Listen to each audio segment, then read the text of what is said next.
Would you please give a very warm welcome to Jerry? Friendship. My best friend and I used to pee down a very big rock in the woods behind our houses. We'd climb to the top, sit down, remove our pants, and spread our legs. We'd let go in tandem, making the rock dark in two lines that sometimes went straight and sometimes crossed over. It was quite fascinating watching our pee roll slowly to the bottom. We were watering a little pea forest that grew in the mossy underside of the big rock. We never talked about the rainbows that spilled out of our bodies, smelling rather nice and steaming up to the treetops. When a butterfly landed, it flew away shining. I don't know if anybody has found themselves on internet dating, especially in the middle of their life. And this is a Guardian Soulmates poem, and it was inspired by something I read by someone I've named Mr. Sensible. When you write what I'm looking for in a potential partner, and it really got up my nose. It's called A Moon Poem, and the epigraph is from him. He says, ideally, a potential partner would be someone who is at ease in her own skin, who has a life of her own, and is looking initially for the icing on the cake, rather than a knight on a white steed who is going to save her from herself. Mr. Sensible, Guardian Soulmates. Dear Mr. Sensible, just to let you know, I'll keep my distance. I won't like or invite you to view my gallery of photos because my cake is a maggoty old cake and icing will make it all the more sickly. Plus there's no use being in my skin as that's crawling too. So your knight on a white steed would be very welcome indeed in my lounge. Mr. Sensible sitting terribly hunkily, his white steed scratching its rump on the arm of my Chesterfield as I pack a light bag for deliverance out of Jerrydom, out of basically no life of my own, till we gallop off the face of the earth, lit by the moon, floating contentedly in space, as if sated after a late supper, fat-cheeked, licking its chops, a mutton and spuds sort of moon.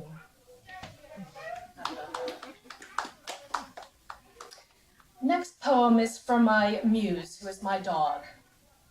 It's called Bo. She is chewing hose water, its arc a rope that won't satisfy restless jaws, but souses the incredibly long tongue flashing in the afternoon light. She's Bo for the double rainbow that reached over the barley field the night we got her, my heart going no, and common sense going no, and something in the twin iridescent bananas hanging in the sky that the kids called a sign, the coaxing tang of smoke in the Hertfordshire air, or was it some bonkers nightbird who whispered, take her, love her, that brought her to me, my sniffer, waddle trotter, so huge, black, and long-lashed?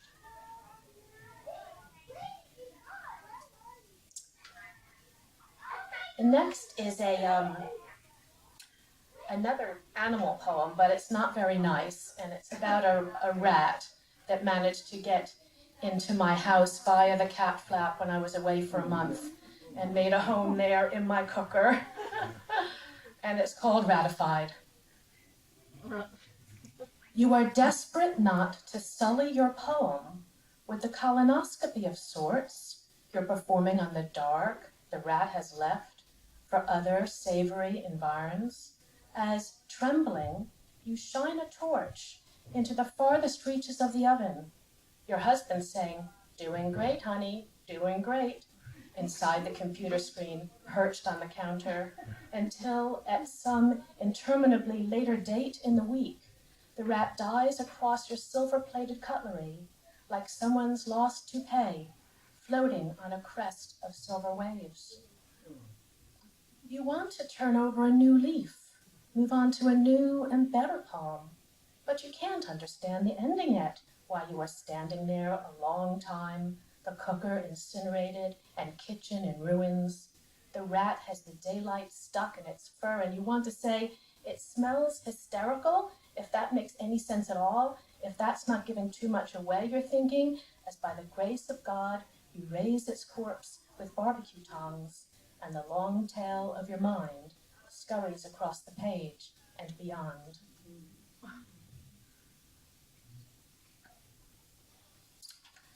This is a sequence that I wrote in a sad time, but I had a lot of fun with these little poems, and here are some of the little poems. In this longer poem, which is called A Lone Poem, 3 words. It was a lonely time, but I had a lot of fun with the poems. Dark Ghost Returns. I'd like to put on music, but find I'm already listening. I feel I should have some lunch, yet see I'm actually eating. And in my dream I think I really should get some sleep. Dreambox. Oh, it was a large flat cake of a dream, and I put it in the box, the dream box, kind of like a banana box, but for dreams. And the Pentecostal trees were swaying in the autumn sun, and the garden of Marge Simpson's shook its blue hair, and I tried to sleep. Pout. How my hand always slips when applying lipstick, leaves a smudge a bit to the right of my bottom lip. A sadness won't resist, announcing itself, chocolate cherry, delicious. Night. Those wasted coffee grinds of it, a stink and clinging taste of it, angels in some box of it, the sniffles and the cries of it, dye washing down the sink of it, each fresh unordered meal of it, industrial-sized bulb of it, cranked up noisy rev of it, all of it, all of it, I'm wild for what comes of it. Peace Pact. The wounds of our divorce are flowering with pleasantries. Lutro. There always seems to be a little bug or two left in the final swig of my beer, which I drink anyway. Wish. If I had freed my face from greed and disappointment, how pretty I'd be by now. Thank you.